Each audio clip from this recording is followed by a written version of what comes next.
up, people? My name is K-Love. K-Love the poet. I've been doing poetry for about 10 years, mentoring for about 12 years.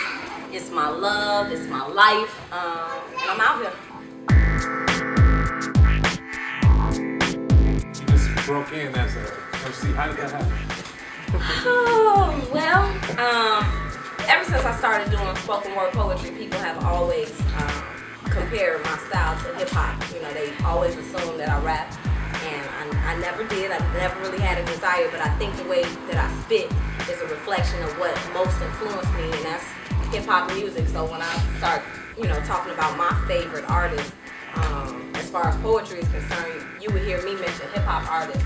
I got great respect for Maya Angelou, Nikki Giovanni, Sonia Sanchez, but as far as what really moved me on the inside, Lauryn Hill all day. Definitely one of the dopest female MCs I know of, and so I just I just started to get an urge. I'm surrounded by some of the greatest hip hop artists I've ever heard in my life.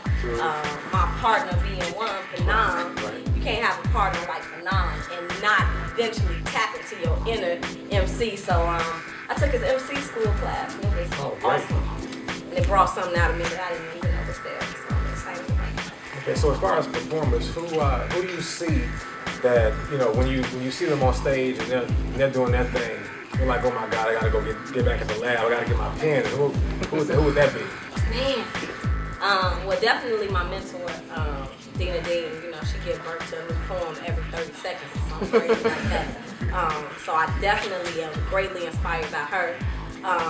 But my youth, Lyric Squad, like we're so hard on them about writing and performing and producing, and their work inspires me to continue writing. My son, Honeyproof, always got a pen in his hand, always got a pad on his lap, and he's always writing. So a lot of times I hear things that he says, and I'm inspired greatly.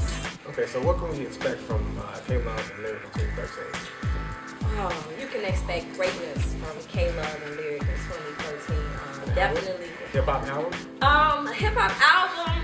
I'm actually thinking of doing a mixtape, a tribute to female MCs. I've been working on that right now. I'm definitely working on a CD, finally a real CD. The only other audio I have out is My First Love, which was really like a sampler CD I put out in 2007. Aside from that, I got a couple of DVDs, but I'm ready to do a full album, so I'm definitely gonna work on that.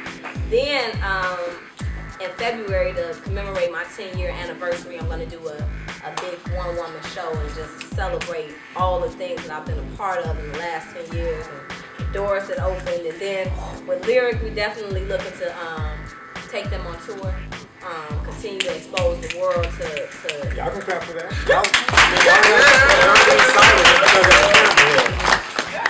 expose the world to something. First stop, New Orleans. They got the show down there. They'll be down there for a weekend in March. So I'm really, really excited about just exposing the world to the greatest gift ever, the youth. How did you all get into this space?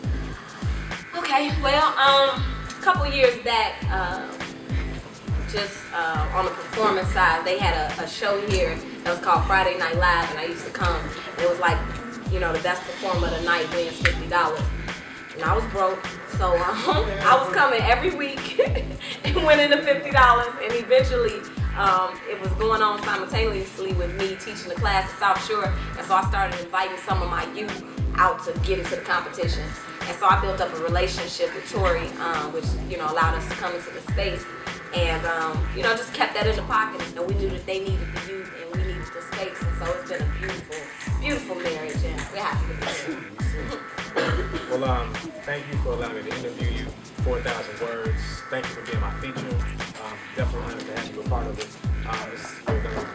I know you're going to do great, and that you'll get a great reception. And this has been the first Mellow Moment. Thank you.